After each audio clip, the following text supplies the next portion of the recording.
이제 제자들에게 중요한 두 종류의 길에 대해서 가르치십니다. 첫째 길은 뭐죠? 예수님의 길입니다. 그것은 십자가의 고난과 죽음 그리고 부활입니다. 두 번째 길은 어떤 거죠? 둘째는 제자의 길. 하나는 예수님의 길, 또 하나는 제자의 길. 제자들은 자기를 부인하고 날마다 제 십자가를 지고 예수님을 따라야 합니다. 이렇게 두 종류의 길을 가르치신 후 예수님은 기도하시러 산에 올라가십니다. 학자들은 이것을 변화산 사건이라고 부릅니다. 제자들과 함께 산에 올라가신 예수님이 영광스러운 모습으로 변화되신 겁니다.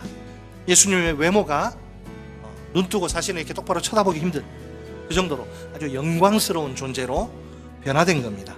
예수님의 모습이 변화된 게 전부가 아니죠. 구약 성경에 중요한 두 인물들이 동시에 나타납니다. 곧 모세와 엘리야가 예수님과 함께 대화를 나눕니다. 이 두 사람의 등장에서는 어떤 의미가 있을까요? 모세는 예수님의 선지자 직분에 대한 모형을 제시합니다. 반면에 엘리야는 종말의 소망을 보여줍니다. 그런데 제자들 중 한 명이 이 신비한 사건을 보고 적극적으로 반응합니다. 언제 반응을 해요? 모세와 엘리야가 떠나려고 하는 순간, 그때 베드로가 나서서 이제 그 두 사람을 바라보고 예수님을 향해 한 가지 제안을 하죠.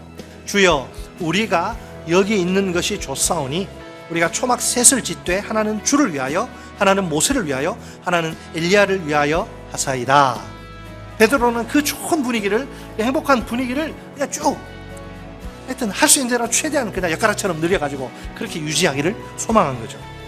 그가 느끼기에 이게 딱 보니까 초막절 분위기와 다를 게 조금도 없어요. 초막절에 너무 기쁘고 행복해서 방방 떴었는데 지금 딱 급하네요.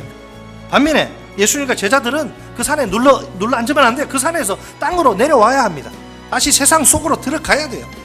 모세와 엘리야가 있어야 할 곳은 더 이상 변화산이 아니라 하늘이고, 예수님과 제자들이 있어야 할 곳은 더 이상 변화산이 아니라 땅, 세상이에요. 세상. 그것이 바로 하나님의 뜻입니다. 왜 그렇습니까? 예수님과 제자들에게는 아직 걸어가야 할 길이 남아있어요. 사명이 아직 남아있다. 누구도 대신 걸어가 줄 수 있는 길이 아닙니다. 각자가 스스로 반드시 끝까지 걸어가야 할 길입니다. 제자와 스승의 관계를 한번 생각해 보세요. 제자는 자신의 뜻과 생각을 스승에게 막 강요하는 자가 아닙니다. 정반대로 스승의 뜻과 생각을 받드는 자입니다. 아무리 힘들고 어려워도 말입니다. 만약 자신의 뜻과 생각이 스승의 뜻과 또 스승의 것과 충돌하면 어떻게 해야 합니까? 당연히 자신의 뜻과 생각을 접고 포기해야 합니다. 스승의 뜻과 생각을 붙들어야 합니다. 오늘 예수님을 믿고 따르는 우리의 모습을 정직하게 살펴봅시다. 우리는 어떻습니까? 혹시 베드로처럼 우리가 자신의 그 뜻과 생각을 하나님께 강요하지는 않습니까? 내가 바라고 원하는 대로 움직이는 그런 신을 기대하지는 않습니까? 누구든지 자기가 원하는 예수님의 모습은 버려야 합니다. 그 대신 성경이 가르치는 예수님의 모습을 붙들어야 합니다. 예수님은 그리스도의 길을, 메시아의 길을, 고난의 길을, 죽음의 길을 걸어 가셔야만 합니다. 자신을 기다리는 예루살렘으로 가셔야 합니다. 지금 그곳에서 예수님이 만나게 될 것은 십자가의 죽음입니다. 예수님께 부활의 영광은 십자가의 죽음을 통과한 이후에 주어질 것입니다. 따라섰습니다. 둘째, 제자의 길을 걸어가라.